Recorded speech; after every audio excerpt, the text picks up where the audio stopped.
শত বাধা সত্ত্বেও, যত বাধাই আসুক, আমরা ঐক্যবদ্ধ জাতি হিসেবে এই নতুন বাংলাদেশ গঠন করব ইনশাআল্লাহ।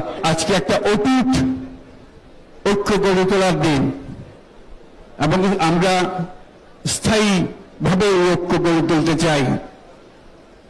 ঈদের জামাতের এটাই আমাদের কামনা। যারা বাংলাদেশিরা আছেন পৃথিবীর বিভিন্ন দেশে, জাতির পক্ষ থেকে তাদেরকে আমরা বলে যাইনি, তাদেরকেও আমরা ঈদ মোবারক জানাচ্ছি।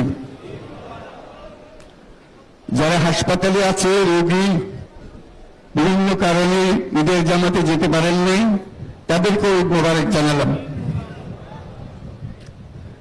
ঈদ দূরত্ব ঘুচানোর দিন, নৈকট্যের দিন, ভালোবাসার দিন। আজকে সেই দিনটা আমরা যেন গভীর ভালোবাসার সঙ্গে উদযাপন করতে পারি, সেই মেসেজ আমরা যেন সবার কাছে পৌঁছে দিতে পারি। আজকে একটা অটুট ঐক্য গড়ে তোলার দিন এবং আমরা স্থায়ীভাবে এই ঐক্য গড়ে তুলতে চাই।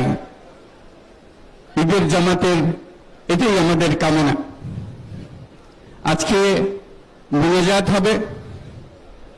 মোনাজাতে আমরা অবশ্যই যেন স্মরণ করি, আল্লাহর কাছে প্রার্থনা করি, আমাদের এই নতুন বাংলাদেশ গড়ার যারা সুযোগ দিয়েছে, যে বীর সন্তানরা আত্মাহুতি দিয়েছে,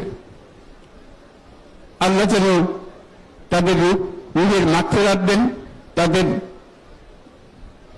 শান্তি দেন। আমরা তাদের মোনাজাতে সেটা যেন আমরা অংশ রাখি।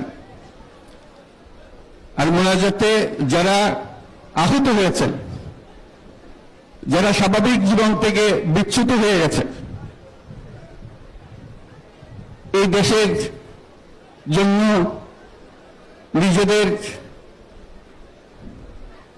স্বাভাবিক জীবন ত্যাগ করতে যারা বাধ্য হয়েছে, তাদের স্বাভাবিক জীবন যাপনের ক্ষমতা দেওয়ার জন্য, রোগমুক্তির জন্য আল্লাহর কাছে যেন আমরা প্রার্থনা করি।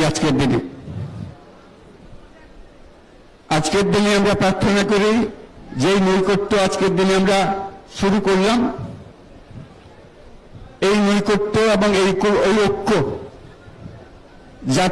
জাতির জন্য যেন স্থায়ী হয়, আমরা যেন একটা ঐক্যবদ্ধ জাতি হিসেবে সামনে এগিয়ে যেতে পারি। যারা আত্মত্যাগ করেছেন, যারা নতুন বাংলাদেশের স্বপ্ন বাস্তবায়ন করার জন্য নিজের আত্মাহুতি দিয়েছেন, বেঁচে থাকলেও স্বাভাবিক জীবন যাপন করতে পারছেন না, তাদের স্মরণে আমরা যেন মোনাজাত করি আল্লাহর কাছে। আমরা অবশ্যই সেই স্বপ্ন বাস্তবায়ন করব।